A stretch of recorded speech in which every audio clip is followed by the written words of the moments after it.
Taong 1992. Isang truck ang lumubog sa lawa ng Laguna. Kasama nitong naglaho ang driver na si Dale Hoffman. Sa loob ng 20 taon, ang misteryo ay nanatiling nakabaon sa putik. Hanggang sa muli itong maiahon noong 2012. Ang laman nito ay tunay na nakakakilabot.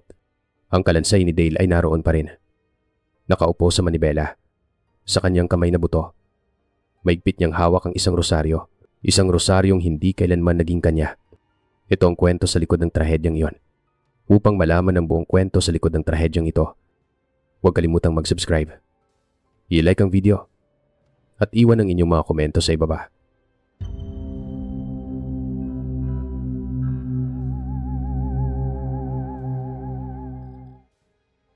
Unang bahagi ang pagbabalik ng nakaraan. Noong taong 1992, isang truck ang lumubog sa lawa ng Laguna.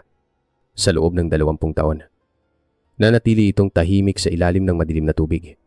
Nag-iingat, nagtatago ng isang nakakakilabot na lihim.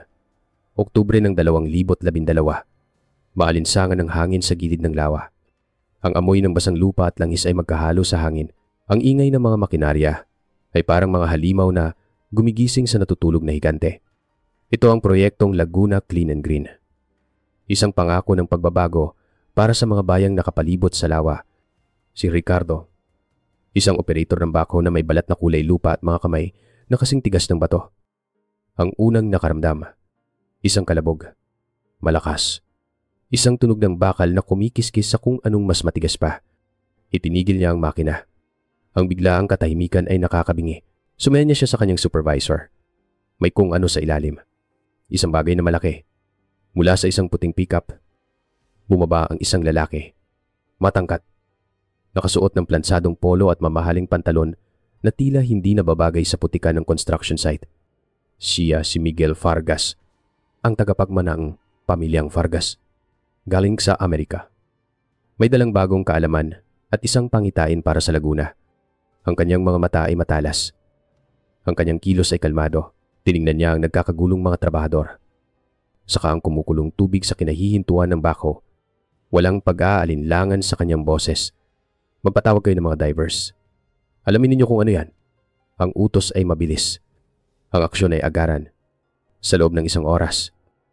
Ang balita ay kumalat na. Parang apoy sa tuyong damuhan. Hindi ito bato. Hindi ito lumang bangka. Isang truck. Isang malaking truck na gawa sa bakal at kalawang. Ang chismis ay may sariling buhay. Naglakbay ito mula sa mga labi ng mga mangingisda, sa mga tindahan kasari-sari, hanggang sa loob ng isang maliit na tindahan ng mga gamit sa bukid. Doon, si Emma Hoffman, 28 taong gulang, ay nag-aayos ng mga sako ng pataba. Narinig niya ang pangalan. Isang pangalan na 20 taon na niyang sinubukang ibaon sa limot. Dale Hoffman, ang kanyang ama. Gumuho ang mundo ni Emma. Nabitawan niya ang hawak na listahan. Ang mga numero at salita ay nagsayaw sa kanyang paningin. Tumagbos siya.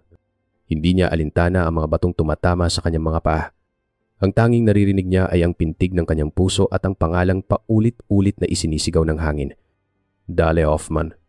Pagdating niya sa lawa, ang tanawin ay parang isang sirko ng trahedya.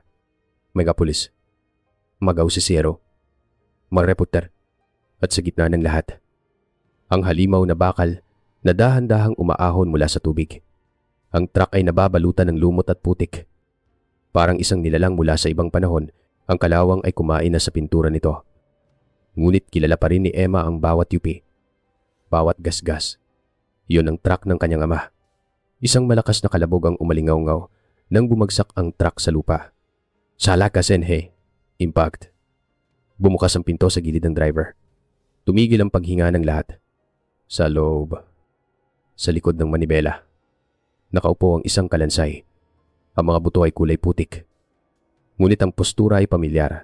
Ang mga kamay na buto ay nakahawak pa rin sa manibela, na parabang nagmamaneho pa rin ito sa ilalim ng kawalan. Si Dale Hoffman. Umuwi na siya. Isang pulis ang naglagay ng police line. Ngunit si Emma ay nakatayo lang doon. Hindi makagalaw. Parang isang estatwa ng pighati. Lumapit sa kanya ang isang lalaki. Ang kanyang ninong Carl Briggs. Ang kanyang ama-amahan. ang matalik na kaibigan ng kanyang tatay. Niyakap siya nito ng mahigpit. Naramdaman ni Emma ang panginginig ng katawan nito. Ang hikbi nito ay malalim. Puno, energy, sakit, Ems. Anak, andito na ako. Bulong nito. Pero ang mga mata ni Emma ay nakapako sa truck.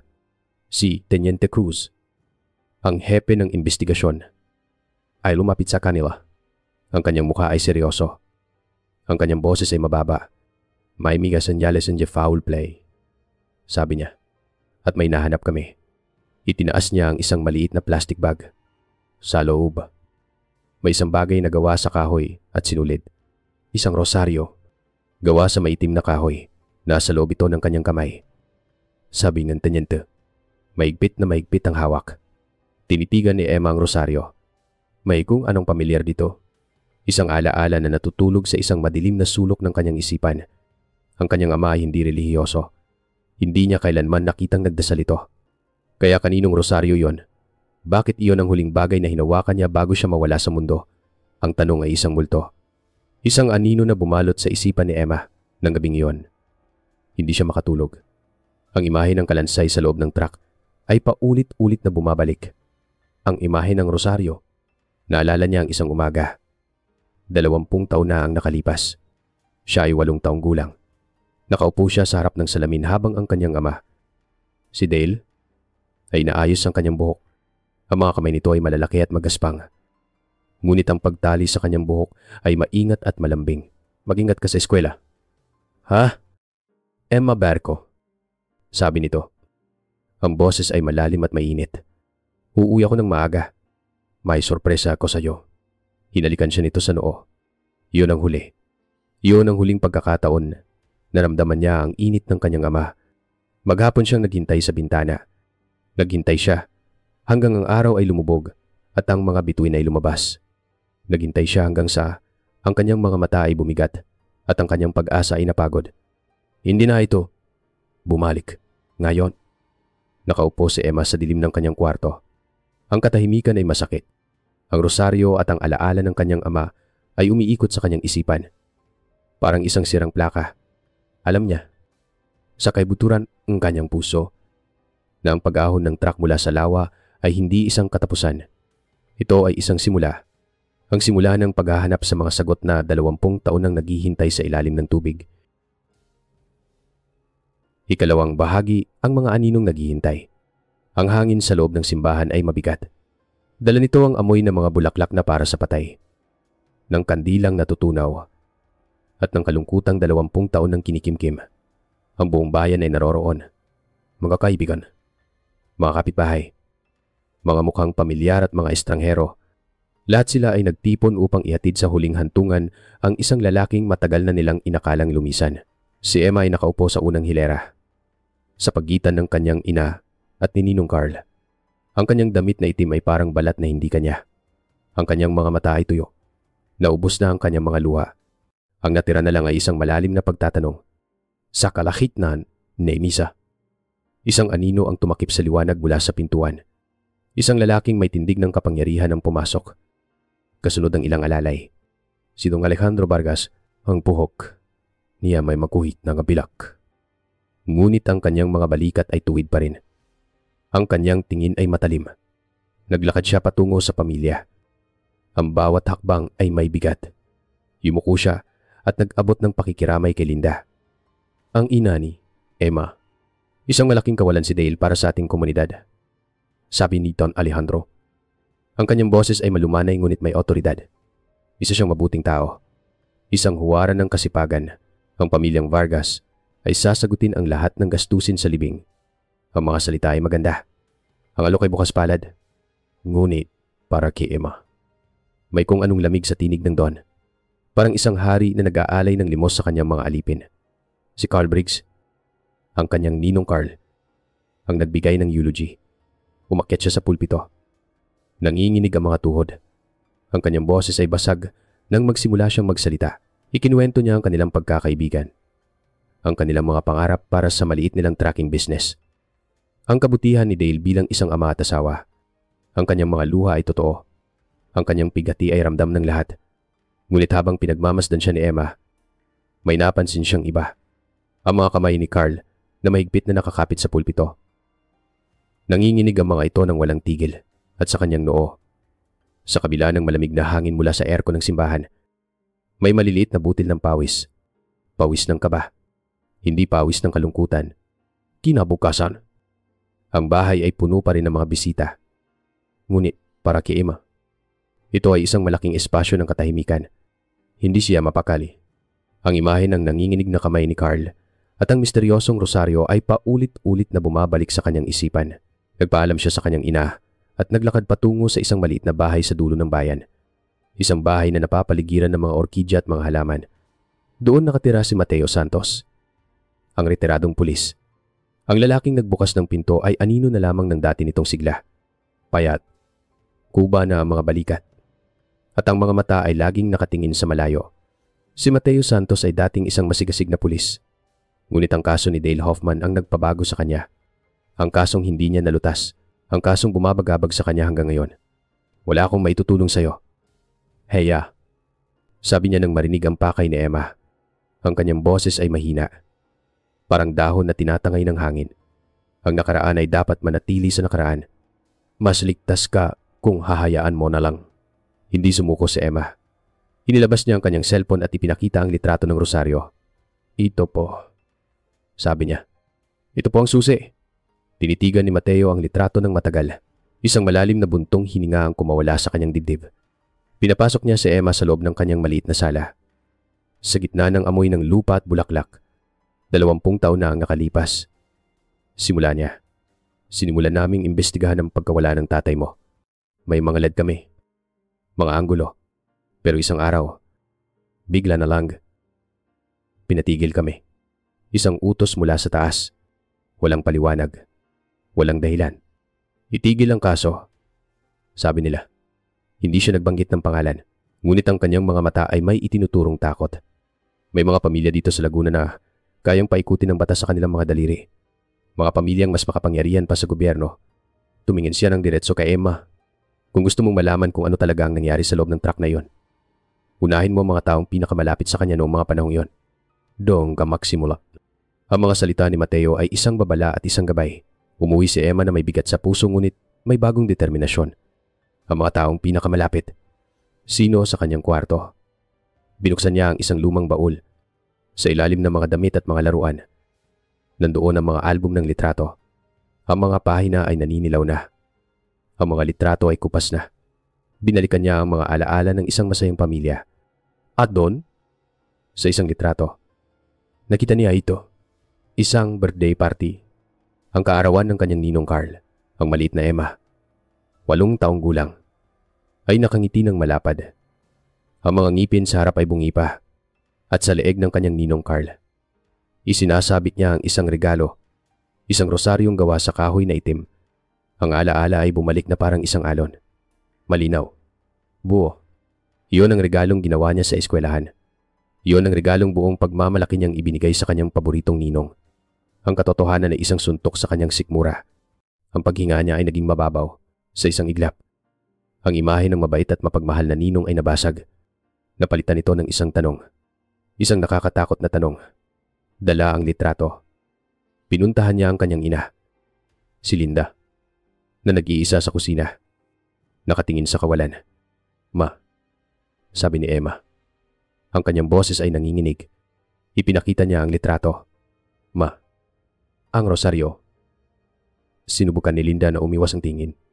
Nagkataon lang yan. Anak, sabi niya. Ngunit ang kanyang boses ay walang lakas. Ma, please. Pagmamakaawa ni Emma. Sabihin niyo po ang totoo. Bumagsak ang mga luha ni Linda. Mga luhang 20 taon niyang itinago. Umamin siya. Nang gabing mawala ang papa mo, humikbi siya. Dumating si Carla dito. Gabing-gabi na. Ang kanyang damit. Puno energy putik. Sabi niya. Tumulong lang daw siya sa isang kaibigan na nasiraan ng sasakyan. Naniwala ako. O pinili kong maniwala. Pero nagduda na po kayo tanong ni Emma. Tumango si Linda. Ang mukha ay basang-basa ng luha. Palagi. Anak. Sa loob ng 20 taon. Pero natakot ako. At May utang na loob tayo sa kanya. Siya ang tumulong sa atin. Siya ang nagpaaral sa'yo. Paano ko siya tatanungin? Paano ko siya pagbibintangan? Ang pag-amin ng kanyang ina ang huling piraso ng palaisipan. Ang katotohanan. Kahit gaano kasakit, ay naroon na sa kanyang harapan. Malinaw. Hindi mapagkakaila. Tumayo si Emma. Ang kanyang mga luha ay tuyo na. Ang kanyang kalungkutan ay napalitan ng isang malamig na determinasyon. Alam na niya ang kailangan niyang gawin. Kailangan niyang harapin ang lalaking tinuring niyang pangalawang ama. Ang lalaking may hawak ng kasagutan sa lahat ng kanyang mga tanong. Ikatlong bahagi ang rosaryong kataksilan. Ang tawag sa telepono ay isang pain. Bawat salita ni Emma ay maingat na pinili. Bawat panginginig sa kanyang boses ay isang kalkuladong pag-arte. Sa kabilang linya, si Carl Briggs, ang kanyang ninong Carl, ay nakinig ng may pag-aalala. Ninong, sabi ni Emma. Ang kanyang boses ay bahagyang basag. May nakita po kasi akong lumang kwaderno ni Papa. May mga pangalan. Mga numero. Hindi ko po maintindihan. Pwede po ba kayong pumunta dito? Kailan po ang mapagtatanungan ko? Siyempre. Anak, sagot ni Carl. Ang kanyang boses ay puno ng sinseridad. Papunta na ako diyan. Huwag kang mag-alala. Ibinaba ni Emma ang telepono. Ang kanyang mga kamay ay hindi nanginginig. Ang kanyang puso ay kalmado. Ang sakit ay naroon pa rin. Ngunit tinabunan na ito ng isang malamig na determinasyon. Sa kabilang kwarto, tahimik na naghihintay si Mateo Santos. Ang bitag ay handa na. Dumating si Carl na may dalang pagkain. Gaya ang dati. Isang mapagmahal na ninong na dumadalaw sa kanyang inaanak. Ngunit sa kanyang mga mata, may bahid ng kaba. Naghahanap. Tinitingnan kung may ibang tao sa bahay. Nasaan ang kwaderno? Ems, tanong niya. Walang kwadernong inilabas si Emma. Sa halip, nagtimpla siya ng kape. Inilapag niya ang 2 tasa sa maliit na mesa sa sala. Ang katahimikan sa pagitan nila ay mabigat. Halos pwedeng hiwain ng kutsilyo. Umupo sila. Maghaharap, dahan-dahan. Inilabas ni Emma ang 2 bagay mula sa kanyang bulsa. Ang litrato mula sa album at ang rosaryong gawa sa kahoy na itim. Inilapag niya ang mga ito sa gitna ng mesa, sa pagitan ng kanilang mga tasa ng kape. Ninong, sabi ni Emma. Ang kanyang boses ay mahinahon ngunit matatag. Ang regalo ko sa inyo noong birthday ninyo. Bakit po ito nasa kamay ni Papa sa ilalim ng lawa? Ang kulay sa mukha ni Carl ay biglang nawala. Napalitan ito ng isang maputlang anyo ng takot. Tinitigan niya ang rosaryo na parabang isa itong ahas na handang tumuklaw. Sinubukan niyang ngumiti. Ngunit ang kanyang mga labi ay nanginginig. Yan ba? Sabi niya. Pilit na tumatawa. Naalala ko. Ipinahiram ko yan sa papa mo. Pampaswerte ro. Sabi niya. Alam mo naman ang papa mo. Mahilig sa mga agimat. Hindi kumibo si Emma. Hinayaan niya lang ang kasinungalingan na lumutang sa hangin. Hindi po reliyoso si Papa. Sabi ni Emma. At hindi po kayo nawalan ng rosaryo dahil loong libing niya. May swot, kayong, bago. Gawa sa plastik. Ito po ang orihinal. Ang bawat salita ni Emma ay parang isang pako na dahan-dahang ibinabaon sa dibdib ni Carl. Hindi siya sumigaw. Hindi siya nagalit. Ang kanyang kalmadong pananalita ang siyang nagwasak sa lahat ng depensa ni Carl. Carl, sabi ni Emma. At sa unang pagkakataon, tinawag niya ito sa pangalan. Hindi bilang ninong ng gabing iyon. Pumunta ka dito, sabi ni Mama. Puno ka raw ng putik. Doon na bumigay si Carl. Ang kanyang mga balikat ay bumagsak. Ang kanyang paghinga ay naging isang hikbi. Ang malaking katawan niya ay tila lumiit. Kinain ng kahihiyan at pagsisisi. Dahan-dahan siyang lumuhod sa sahig. Sa harap ni Emma, ang kanyang mga luha ay dumaloy na parang isang ilog na matagal nang napigilan. Patawarin na mo ako. Ems, patawarin na mo ako. Anak. At sa gitna ng kanyang mga hikbi, ikinwento niya ang lahat. Ang kwento ng isang pamilyang malapit nang mawalan ng lupaing minana pa sa mga ninuno. Ang kwento ng isang malaking pagkakautang kay Don Alejandro Vargas. Isang utang na hindi niya kayang bayaran. Ikinwento niya kung paano ginamit ni Don Alejandro ang utang na iyon bilang isang tanikala. Ang pamilya mo o ang kaibigan mo, yun daw ang pagpipili ang ibinigay sa kanya. Ayon kay Carl. Natuklasan daw ni Dale ang isang iligal na transaksyon ng Don. Isang bagay na malaki, isang bagay na handang ipagbigay alam ni Dale sa mga awtoridad. Sinubukan daw niyang kausapin si Dale. Nagmakaawa siya. Huwag mong gawin. Dale, sabi niya raw, mapapahamak tayong lahat. Ngunit matigas daw si Dale. Ang tama ay tama. Dinala ko siya sa may quarry malapit sa lawa. Pagpapatuloy ni Carl. Ang bawat salita ay isang paghihirap para lang kausapin, para kumbinsihin siya. Pero hindi siya nakinig. Hindi siya nakinig. Nawala ako sa sarili ko. Ems. Hindi ko sinasadya. Sa sandaling iyon, bumukas ang pinto ng kwarto. Lumabas si Mateo Santos. Ang kanyang mukha ay walang emosyon. Sa kanyang kamay, isang posas. Hindi na pumalag si Carl. Tila isang malaking bigat ang nabunot mula sa kanyang dibdib. Habang isinusahot sa kanyang posas, tumingin siya kay Emma. Ang kanyang mga mata ay puno ng pagsusumamo at sakit. Isinakay si Carl sa sasakyan ng pulis. Umalis sila. Ang bahay ay muling binalot ng katahimikan. Ngunit ngayon, ang katahimikan ay may kasagutan na naiwang mag-isa. Si Emma ay napaupo sa sahig. Doon, sa wakas, bumuhos ang kanyang mga luha. Umiyak siya para sa kanyang ama. Umiyak siya para sa ninong na nagtaksil sa kanya. Umiyak siya para sa 20 taon ng kasinungalingan.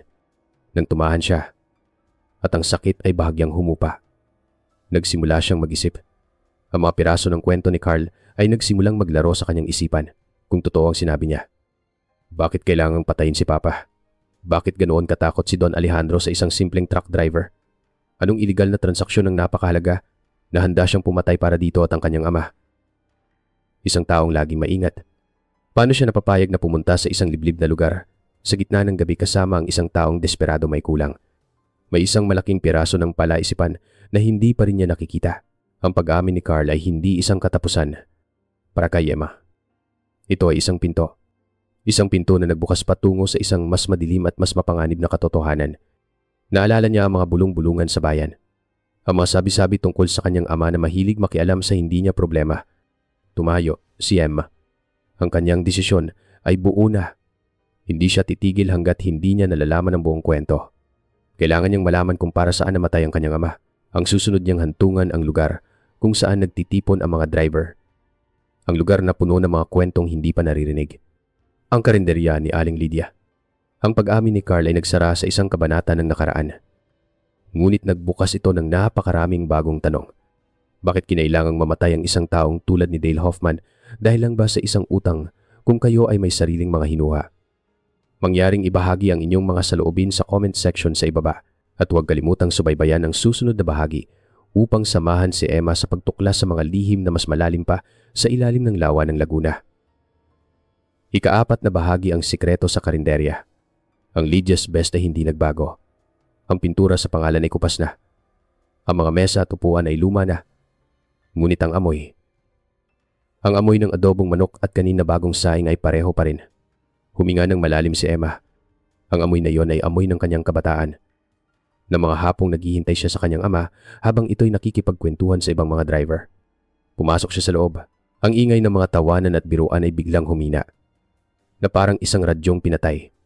Ang lahat ng mga driver na naroroon, mga lalaking may kulubot na mukha at mga kamay na sanay sa trabaho, ay napatingin sa kanya. Ang kanilang mga mata ay may halong awa at pag-iingat. Ang balita tungkol sa pag-aresto kay Carl Briggs ay mabilis kumalat. Para sa kanila, si Emma ay anak ng biktima at anak ng traidor. Hindi niya pinansin ang kanilang mga tingin. Ang kanyang pakay ay ang babaeng nasa likod ng counter, si Aling Lydia. Ang kanyang buhok ay puti na. Ang kanyang mukha ay puno na ng mga linya ng panahon.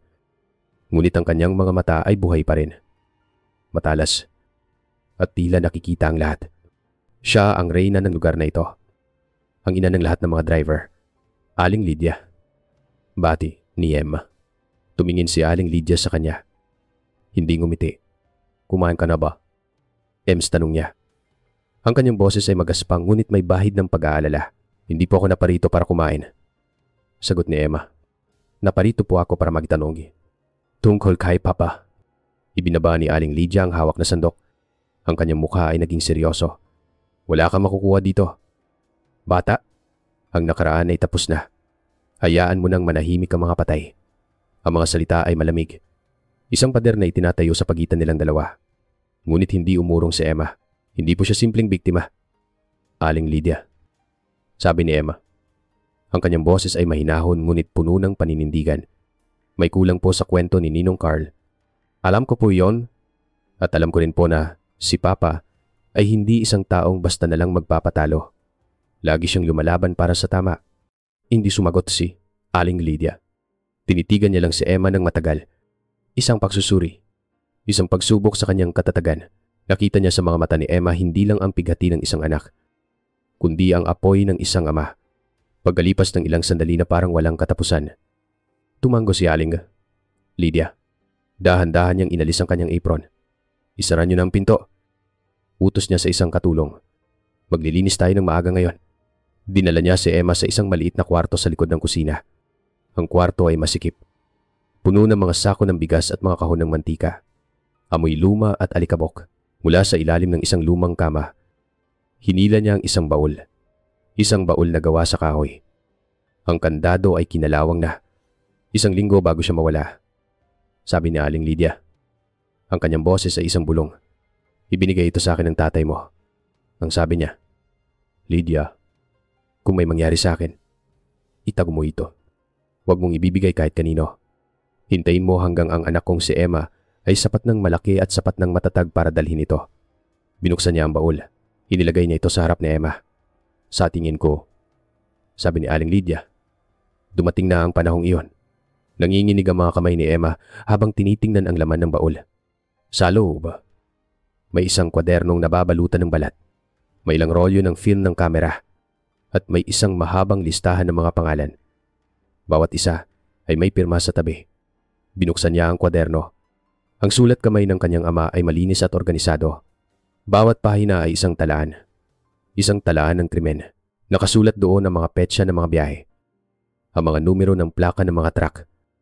At ang mga kargamento hindi mga piyesa ng makina o mga produktong agrikultural, kundi mga troso.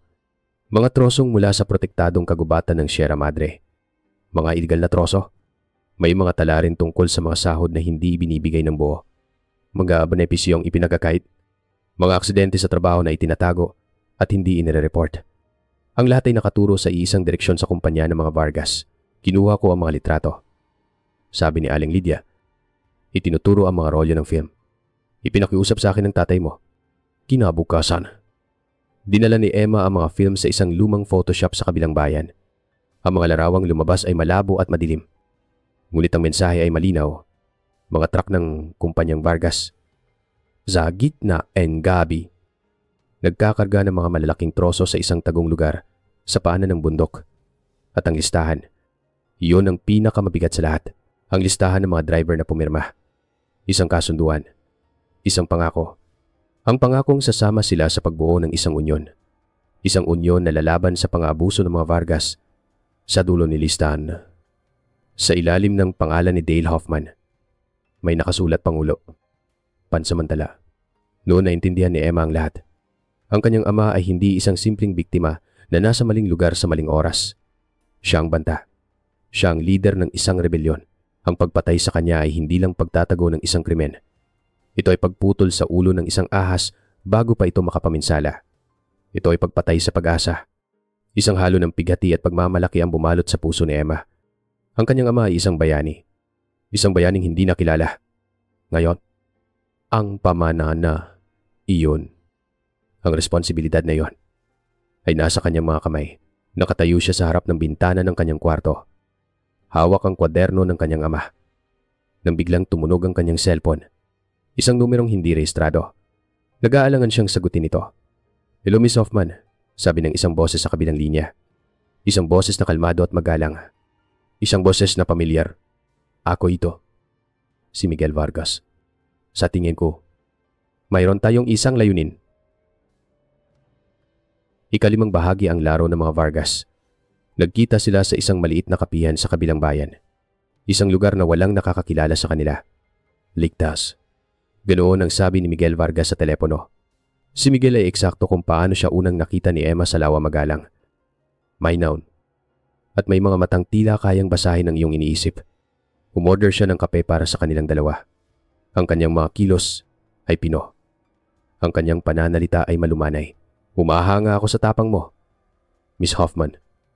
Simula niya. Ang ginagawa mo? Hindi madali. Tumingin lang si Emma. Hindi nagsasalita. Hinihintay niya ang susunod na galaw. Matagal ko nang alam ang tungkol sa mga gawain ng aking ama. Pagpapatuloy ni Miguel. Ang kanyang boses ay may bahid ng pagsisisi. Hindi ako sangayon. Kailanman.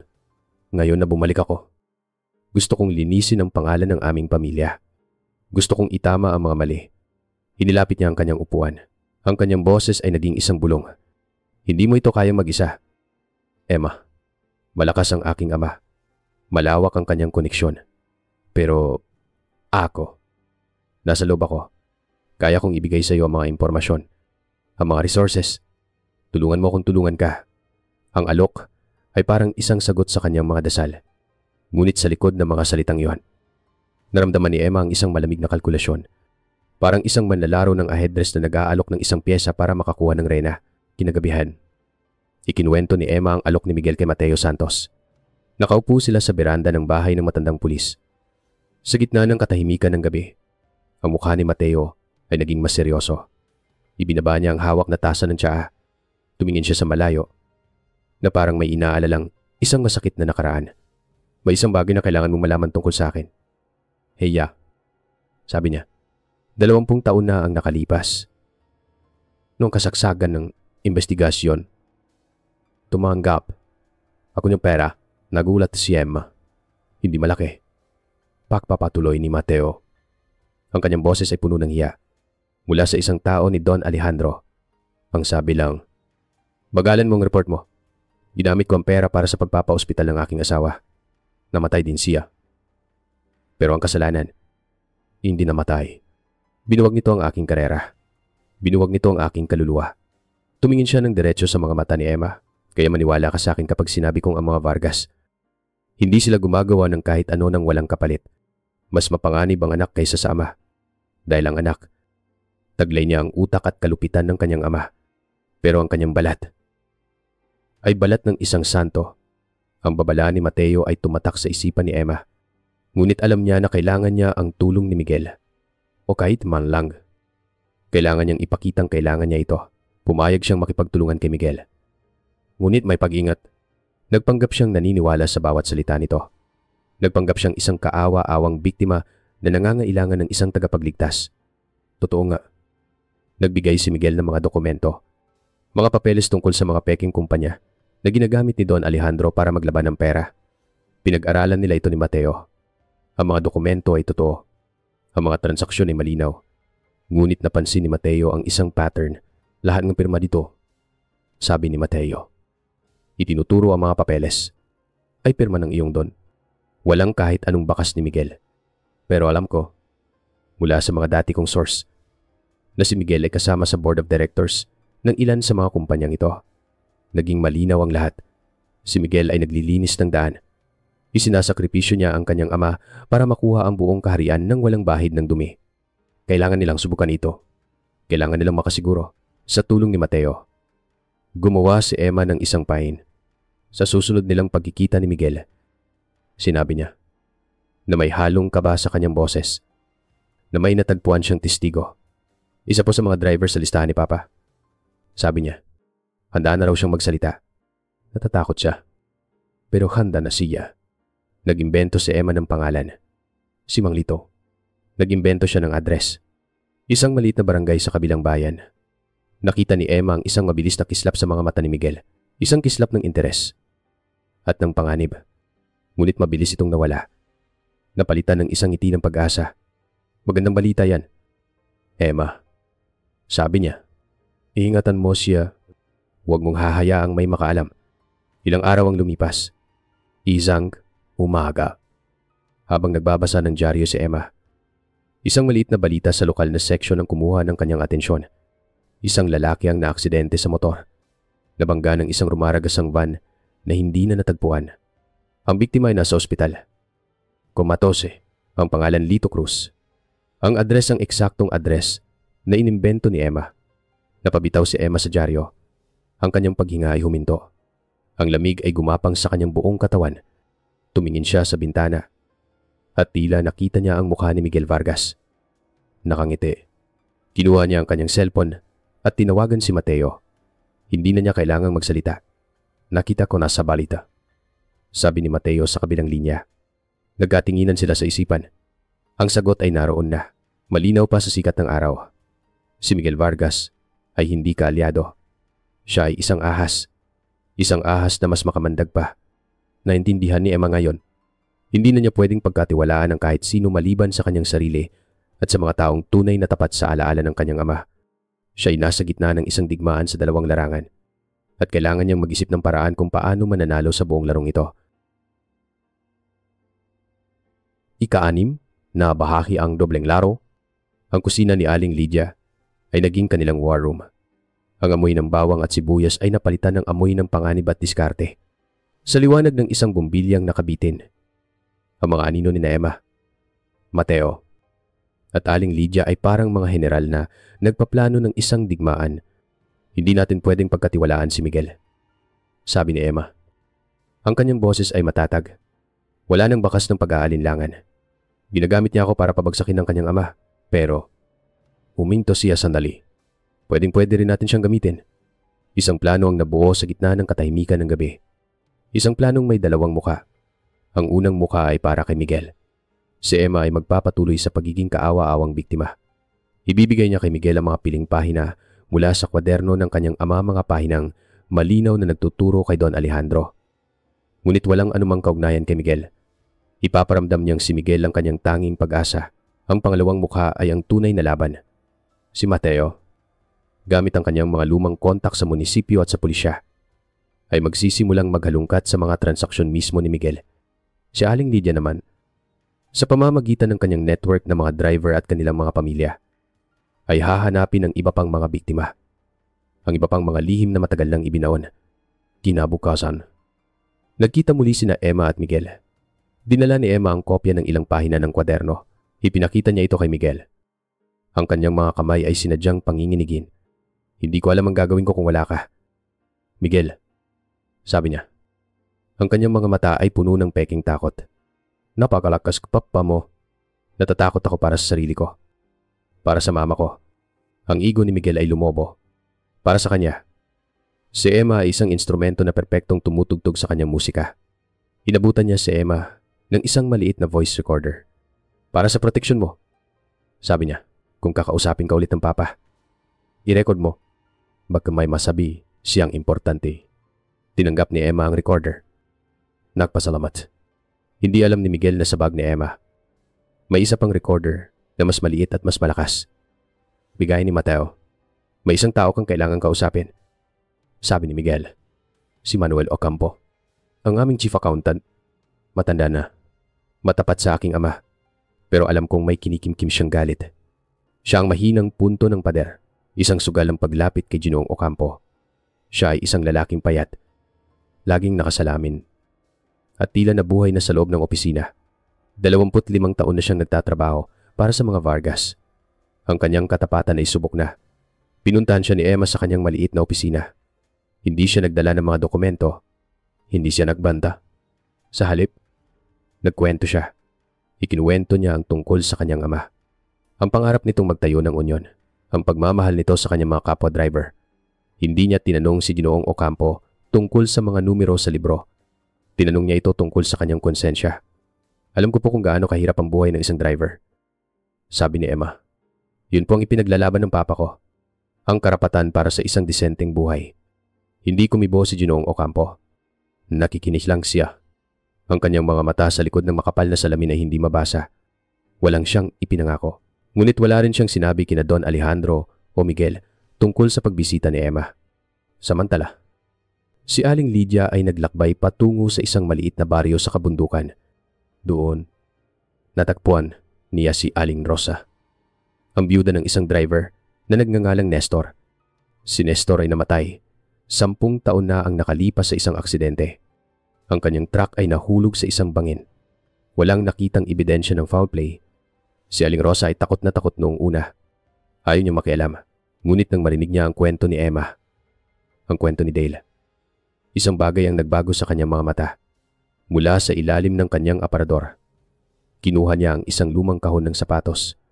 Sa loob, may isang sulat, ang huling sulat ni Nestor. Nakasulat doon ang kanyang takot. Pinipilit daw siyang magkarga ng espesyal na kargamento. Ayaw niya. Nagbanta siya na magsusumbong. Pagkatapos noon, nagsimula na raw siyang makatanggap ng mga pagbabanta kung may mangyari sa akin. Sulat niya. Hanapin ninyo ang mga Vargas. Hawak na ngayon ni Emma ang sulat na yon. Isang boses mula sa libingan. Isa pang patunay. Ang mga ebidensya ay dumarami. Ang bigat ng katotohanan ay lumalaki. Alam ni Emma na hindi na lang ito laban para sa kanyang ama. Ito ay laban para kay Nestor. Para sa mga driver na inaapi. Para sa lahat ng pamilyang sinira ng kasakiman ng mga Vargas. Ngunit alam din niya na habang papalapit sila sa katotohanan, papalapit din sila sa panganib. Nang gabing iyon, habang pauwi si Emma, tumunog ang kanyang cellphone. Isang numerong hindi pamilyar. Sinagot niya ito. Walang nagsalita sa kabilang linya. Tanging isang mahinang paghinga. Pagkatapos, isang bulong. Isang boses na pilit binabago. Malamig at walang emosyon. Mag-ingat ka. Hiya. Alam na nila. Pagkatapos, ang tawag ay naputol. Ikapitong bahagi ang bisperas ng fiesta. Ang babala sa telepono ay hindi isang biro. Ito ay isang anunsyo. Ang laro ay nagbago na. Kinabukasan, isang puting van ang huminto sa tapat ng Lydia's Best. Bumaba ang mga lalaking nakauniforme. Mega health inspector daw. Pinasok nila ang kusina ni Aling Lydia. Naghanap sila ng mga butas, ng mga dumi na hindi naman umiiral. Pagkatapos ng isang oras, isang malaking karatula na ang nakapaskil sa pinto closed due to sanitary violations. Isinara nila ang puso ng komunidad ng mga driver. Isang mensahe. Nang hapong iyon, 2 batang pulis ang dumalaw sa bahay ni Mateo Santos. Hindi sila nagpakita ng anumang pagbabanta. Nagdala pa silang prutas. Ngunit ang kanilang mga salita ay may talim. Sir Mateo, sabi ng isa, nabalitaan po namin na abala kayon. Baka po kailangan nyo na magpahinga. Mahirap na po ang tumatanda. Isang palala. Isang pagbabawal. Ang mga galamay ni Don Alejandro ay mahahaba at hindi nakikita. Ngunit ang kanilang paghawak ay mahigpit. Nararamdaman ito ni Emma sa bawat sulok ng bayan. Ang mga dating umingiti sa kanya ay umiiwas na ng tingin. Ang mga dating bumabati ay nagkukunwaring hindi siya nakikita. Ang takot ay isang sakit na mabilis kumalat. Sa gitna ng lahat ng ito, ang bayan ay naghahanda para sa fiesta. Mga banderitas na may iba't ibang kulay ang isinasabit sa mga kalsada. Ang amoy ng bibingka at puto bumbong ay nagsisimula ng manamit sa hangin. Ang kasiyahan ay isang maskara. Isang magandang maskara na nagtatago sa isang bulok na katotohanan. Ang fiesta ay sponsor ng pamilyang Vargas. Gaya ang dati, ang kanilang regalo sa bayan. Ang kanilang paraan ng papapakitang kapangyarihan. Isang hapon, isang itim at makintab na kotse ang huminto sa tapat ng bahay ni Emma. Isang lalaking nakabarong ang bumaba at nag-abot sa kanya ng isang sobre. Isang imbitasyon mula kay Don Alejandro Vargas. Nais ka raw niyang makausap ng personal. Sabi ng lalaki. Ang mansyon ng mga Vargas ay nakatayo sa tuktok ng isang burol. Nakatingin sa buong bayan na parang isang hari sa kanyang kaharian. Ang mga pader nito ay mataas. Ang mga gate ay gawa sa bakal. Sa loob, ang lahat ay tahimik at malamig. Dinala si Emma sa isang malaking silid-aklatan. Ang mga estante ay puno ng mga librong mukhang hindi pa nabubuksan. Sa gitna ng silid, nakaupo si Don Alejandro sa isang malaking upuang gawa sa nara. Hawak ang isang kupitan ng brandy. Hindi siya tumayo. Ngumiti lang siya. Isang ngiting hindi umaabot sa kanyang mga mata. Maupo ka. Hiya. Sabi niya. Huwag kang matakot. Wala akong masamang gagawin sa'yo. Umupo si Emma. Ang kanyang likod ay tuwid. Ang kanyang mga kamay ay nasa ibabaw ng kanyang mga tuhod. Hindi siya nagpaligoy-ligoy. Alam kong hinahanap mo ang katotohanan. Sabi niya. Naiintindihan ko, ngunit minsan, ang katotohanan ay isang lason. Sinasaktan nito hindi lang ang taong umiinom, kundi pati ang lahat ng nasa paligid niya. Inilapag niya ang kanyang kopita. Ang bayan natin ay tahimik. Emma, maunlad, masaya. Ang paghuhukay sa nakaraan ay magdudulot lang ng gulo, ng pagkakawatak-watak. Ang iyong ama, Si Dale. Mabuti siyang tao, pero inosente. Masyadong idealistiko. Hindi niya naiintindihan kung paano gumagana ang mundo. Tumingin siya sa labas ng bintana. Sa bayang nasa kanyang paanan. Bibigyan kitang alok. Isang alok na hindi ko ibinibigay kahit kanino. Isang malaking halaga. Isang magandang trabaho sa isa sa aming mga kumpanya. Isang bagong simula. Malayo dito. Kalimutan mo na ang lahat. Para sa kapakanan ng lahat. Ito na yun. Ang pagsubok. Ang tukso. Isang buhay na maginhawa kapalit ng katahimikan. Tinitigan ni Emma ang makapangyarihang lalaki sa kanyang harapan. Nakita niya hindi lang ang pumatay sa kanyang ama, kundi ang kanser na sumisira sa kanyang bayan. Ang hustisya para sa aking ama. Sabi ni Emma. Ang kanyang boses ay kalmado ngunit matigas. Ay hindi nabibili ng pera. Don. Ang ngiti sa mukha ni Don Alejandro ay dahan-dahang naglaho. Napalitan ito ng isang malamig na titig. Ang kabaitan sa kanyang boses ay naging yelo. Ang hustisya ay isang mamahaling bagay. Bata, sabi niya, ang ama mo. Binayaran niya ito ng kanyang buhay. Sigurado ka bang gusto mong magbayad ng kaparehong halaga? Isipin mo ang iyong ina. Isipin mo ang iyong kinabukasan. Iyon ay hindi na isang alok. Iyon ay isang pagbabanta. Malinaw. Direkta. Tumayo si Emma. Salamat po sa kape. Don. Sabi niya. Tumalikod siya at naglakad palabas ng silidaklatan. Bawat hakbang ay isang pagpapakita ng tapang na hindi niya alam na taglay niya. Habang naglalakad siya palabas ng mansyon, ang kanyang mga tuhod ay nanginginig. Ang takot ay totoo, ngunit sa ilalim ng takot, may isang bagong apoy na nagliliyab. Ang apoy ng galit. Pag-uwi niya sa bahay, sa gitna ng kanyang pagkalito at takot, tumunog ang kanyang cellphone. Isang text message mula sa isang hindi pamilyar na numero. Ang mensahe ay maikli lang. Isang address ng isang lumang simbahan sa labas ng bayan. At isang oras 10:00 ng gabi. Walang pangalan. Walang paliwanag. Alam ni Emma na ito ay isang panganib. Maaring isa itong patibong mula sa mga Vargas. Ngunit alam din niya na maaring ito na ang pagkakataong hinihintay niya. Isang liwanag sa dulo ng madilim na lagusan. Tumingin siya sa labas ng bintana. Ang mga ilaw ng fiesta ay nagsisimula ng sindihan. Ang bayan ay naghahanda para sa isang gabing puno ng pagpapanggap. Sa gitna ng lahat ng iyon, kailangan niyang gumawa ng isang desisyon. Si Emma ay nakatayo sa isang sangang daan. Sa isang banda, ang isang piyakang kalaktasan sa kapila. Isang landas na puno ng panganib ngunit maaaring maghatid sa katotohanan. Ang kanyang pagpili ang magtatakda sa kapalaran ng lahat. Kung kayo po ay nakikinig pa rin hanggang dito, maaari po bang mag-iwan kayo ng numerong 1 sa comment section sa ibaba? Upang malaman ko na mayroon pa rin akong mga kasama sa paglalakbay na ito. Ang inyong presensya ang pinakamalaking inspirasyon upang ituloy ko ang huling bahagi ng kwento ni Dale Hoffman at ng pamanang kanyang iniwan. Ikabalong, bahagyang, kapi, kakatotohanan. Ang hangin sa loob ng abandonadong simbahan ay amoy ng alikabok at nakaraang hindi matahimik. Ang mga anino na iginuguhit ng buwan sa mga bitak sa pader ay tila mga kaluluwang naghihintay. Pumasok si Emma. Ang bawat hakbang niya ay isang maliit na ingay sa isang malawak na katahimikan. Sa labas, sa kadiliman ng palayan, ang kotse ni Mateo ay isang anino rin. Isang tagapagbantay na hindi nakikita sa paanan ng altar na matagal nang hindi dinadaluyan ng dasal. Isang figura ang umangat mula sa kadiliman. Si Ginoong Manuel Ocampo. Ang kanyang balikat ay kuba. Ang kanyang mukha ay isang mapa ng pagod at takot. Tila 100 taon ang itinanda niya sa loob lamang ng ilang araw. Mabuti dumating ka. Hiya. Ang kanyang boses ay isang pabulong na hangin. Nangginginig. Akala ko hindi ka darating. Nandito po ako. Simpleng sagot ni Emma. Walang mahabang paliwanagan. Ang oras ay hinto. At ang panganib ay nasa bawat anino. Mula sa kanyang luma at gasgas na briefcase. Inilabas niya ang isang bagay na napakaliit ngunit napakabigat ng dinadalang katotohanan. Isang USB. Kumislap ito ng sandali sa sinag ng buwan. Ang buhay ng pamilyang Vargas.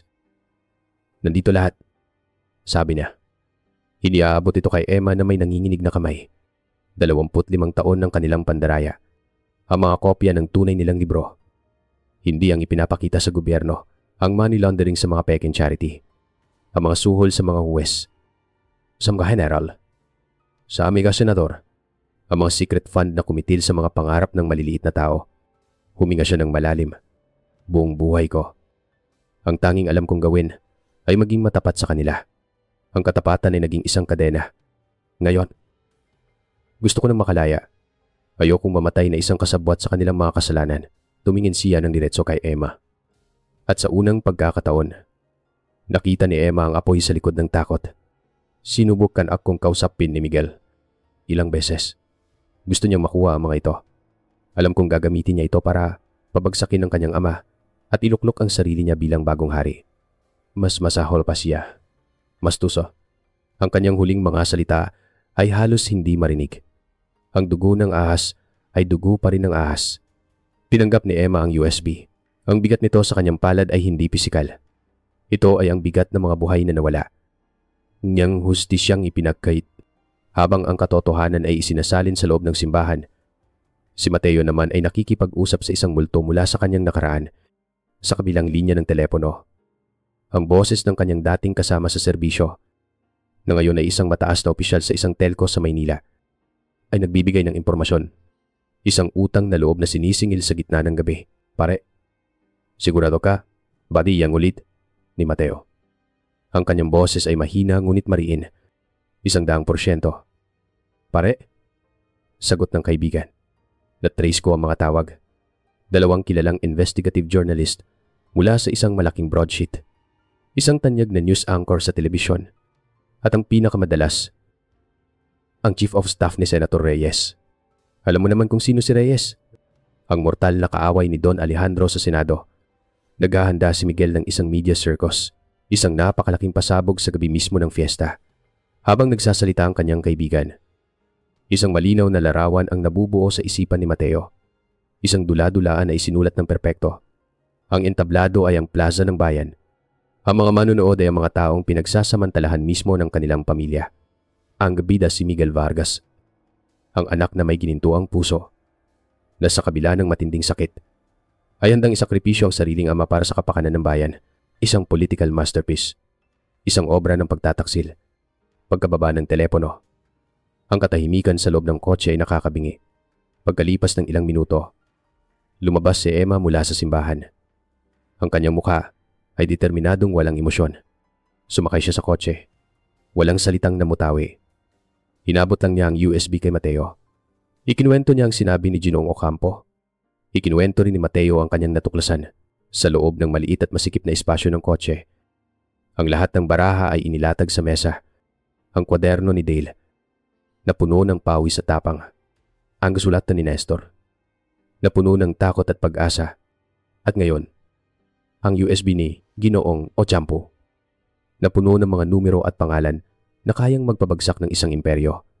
Hawak na nila ang kidlat. Ang tanong na lang ay kung saan at kailan ito ipapatama. Hindi natin ito pwedeng dalhin sa presinto, sabi ni Mateo. Ang kanyang boses ay pagod. Ang hey pa doon. Inaanak sa kasal ng Don. Ang mga ebidensyang ito, mawawala lang na parang bula. At hindi natin pwedeng hayaang si Miguel ang unang bumanat, sabi ni Emma. Ang kanyang boses ay malamig na parang bakal. Gagawin niyang bayani ang sarili niya. Ang lahat ng pinaghirapan ni Papa, ang lahat ng isinakripisyo niya, ay magiging isang talata lamang sa mahabang kwento ng pag-angat ni Miguel Vargas sa kapangyarihan. Hindi ako papayag, tumingin si Emma sa bintana. Sa malayong kislap ng mga ilaw ng bayan na naghahanda para sa fiesta. Isang entablado, isang sirko, isang kasinungalingan, isang desisyon ang nabuo sa kanyang puso, isang desisyong hinubog ng 20 taon ng paghihintay. Hindi na tayo maghihintay sa kanila, sabi niya. Lumingon kay Mateo. Tayo ang magsasabi ng katotohanan sa gabi ng piyesta, sa harap ng lahat, pero hindi sa paraan ni Miguel. Ang apoy sa kanyang mga mata ay nag-aalab. Sumasalamin sa mga ilaw sa malayo. Gagawin natin ito sa paraan ng tatay ko. Sa paraan ng mga ordinaryong tao. Ang plano ay hindi na simple. Ito ay naging isang panawagan. Isang panawagan sa mga taong matagal nang nanahimik. Nang gabing yon, sa maliit na kusina ni Aling Lydia, na binuksan nilang muli na parang isang sikretong kampo, nagsimulang magtipo ng isang hukbo na walang mga armas. Si Emma, si Mateo, si Aling Lydia, at isa-isa, sa ilalim ng takip ng dilim, dumating sila. Ang mga matatandang driver na ang mga mukha ay guhit ng libu-libong kilometro sa kalsada. Mga kaibigan ni Dale na dala-dala ang kanyang alaala.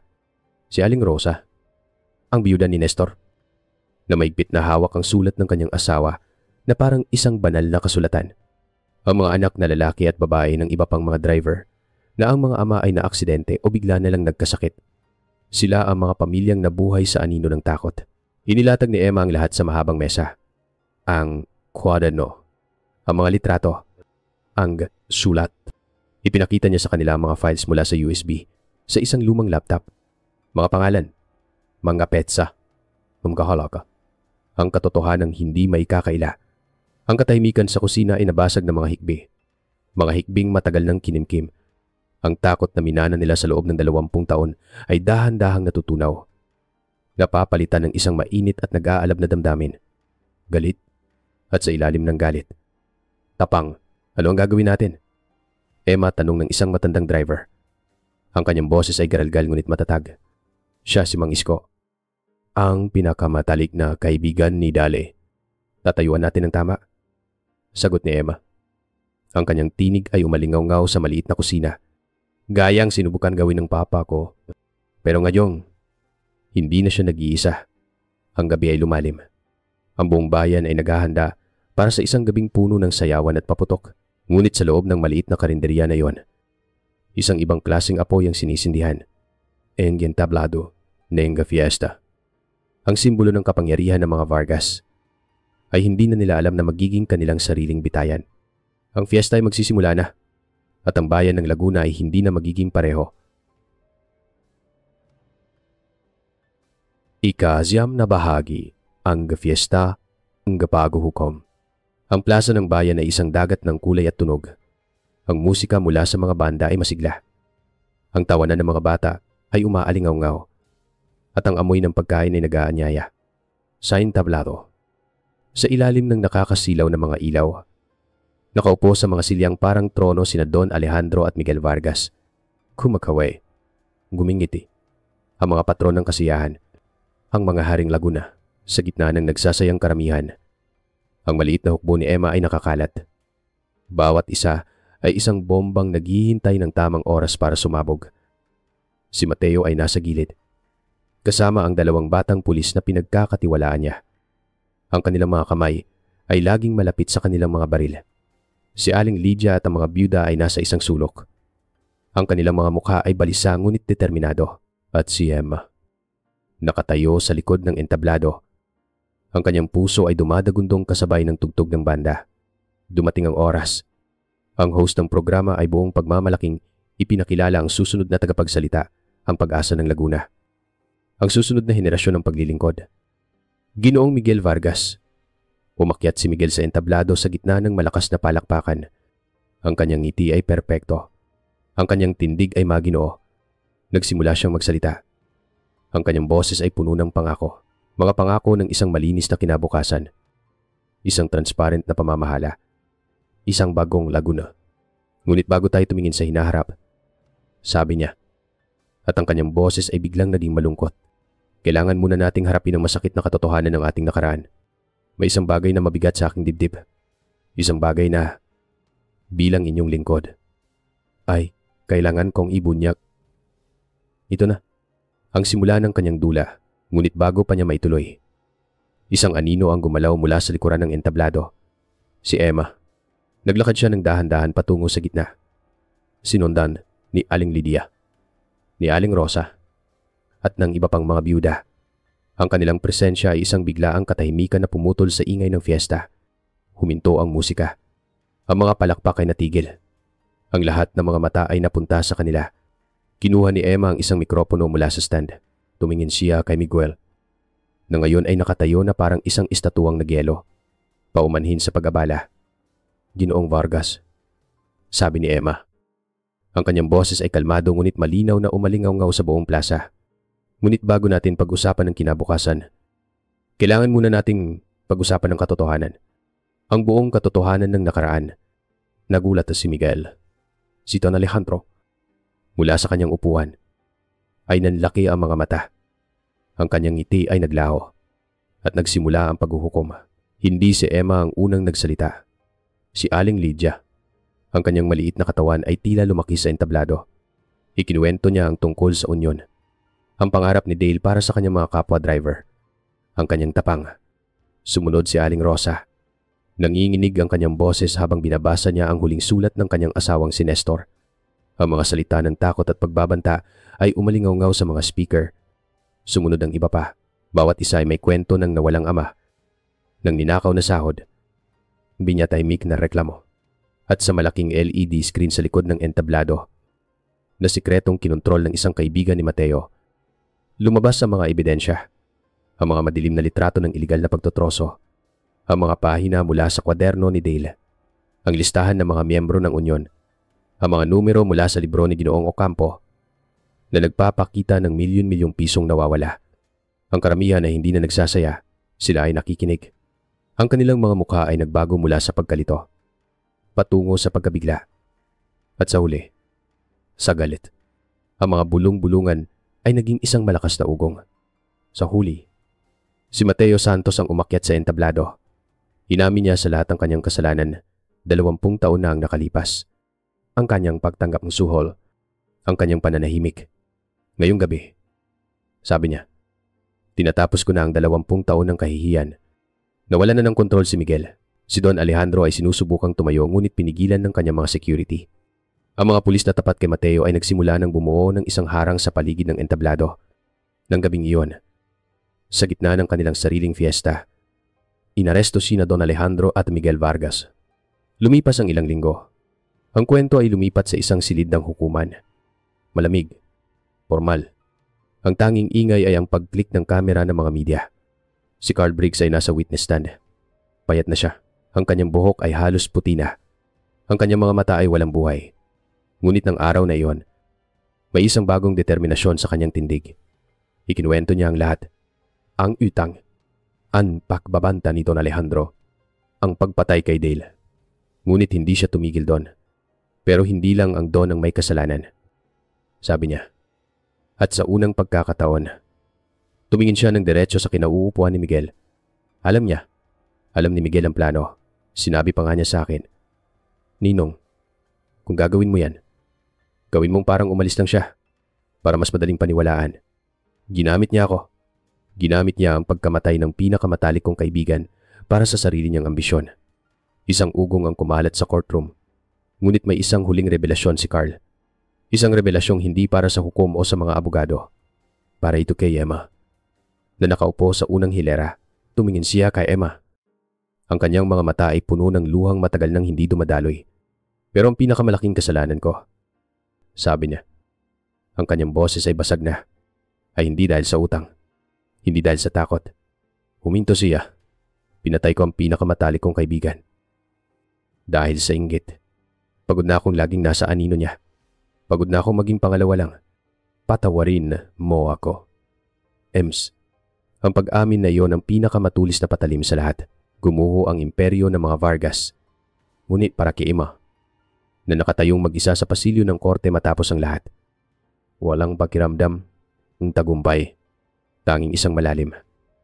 Nakakabinging katahimikan, isang kalawakan. Ang bagyo ay tapos na, ngunit ang pinsala, mananatilimak pagkaalamman. Ika-10 bahagi ang pamanang Laguna. Lumipas ang ilang buwan. Ang ingay ng iskandalo ay dahan-dahang humina. Napalitan ng isang bagong uri ng katahimikan. Isang katahimikang hindi nabunga ng takot, kundi energy, pagilom. Ang mag-amang Vargas, kasama ang kanilang mga kasabwat, ay nahatulan. Habang buhay na pagkabilanggo para sa pagpatay at pandarambong. Ang kanilang imperyo ay gumuho na parang isang kastilyong buhangin na tinangay ng alon. Isang hapon, dinalaw ni Emma ang sementeryo, ngunit hindi ang puntod ng kanyang ama ang kanyang pinuntahan. Tumayo siya sa harap ng isang simpleng lapida na may pangalang Carl Briggs. Naroon din si Aling Elena, ang biyuda ni Carl. Ang dating masayahing babae ay tila tumanda ng 10 taon. Nakatinginan sila. 2 babaeng sinira ng iisang trahedya. Walang salitang namagitan sa kanila. Tanging isang tahimik na pag-unawa.